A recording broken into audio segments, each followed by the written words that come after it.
Hi guys, இன்னைக்கு நம்ம review பண்ண போற மூவி டீன்ஸ். இந்த படத்துல பார்த்திபன், யோகி பாபு, கிருத்திகா, ஜான் பாஸ்கோ, இன்னும் கொஞ்சம் டீனேஜ் பசங்களாம் நடிச்சிருக்காங்க.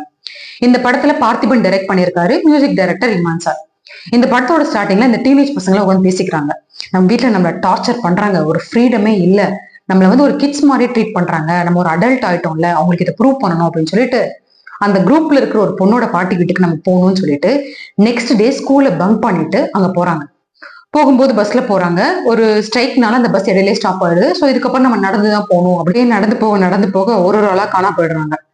ஒரு கட்டத்துல நம்ம உட்காந்து சாப்பிட்ட மரத்தையே காணோண்டா அப்படின்னு சொல்றாங்க. வாவ், படம் சூப்பரா இருக்கும் அப்படின்னு நம்ம நினைச்சிட்டு இருப்போம். ஆனா ஒரு சீனை மட்டும் வச்சு நம்ம டிசைட் பண்ண முடியாது, கரெக்டா? ஸோ யோகி பாபு சார் 2-3 இடத்துல வருவாரு, காமெடி பண்ணுவாரு. பட் காமெடி எதுவும் ஒர்க் அவுட் ஆகல. செகண்ட் ஹாஃப்ல பார்த்திபன் ஒரு நாசா சயின்டிஸ்டா வர்றாரு. இவர் வந்து அந்த டீனேஜ் குழந்தைங்க எல்லாம் காப்பாத்தினரா இல்லையா அப்படின்றதுதான் மீதி கதை. இது வந்து ஹாரர் பிளஸ் சயின்ஸ் ஃபிக்ஷன், இதோட காம்பினேஷன் தான்.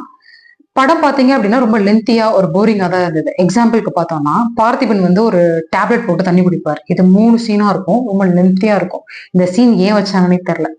ஸோ இது வந்து கிட்ஸ் அண்ட் டீனேஜர்ஸ்க்கு பிடிக்க வாய்ப்பு இருக்கு, மற்றவங்களுக்குலாம் கண்டிப்பா பிடிக்காது.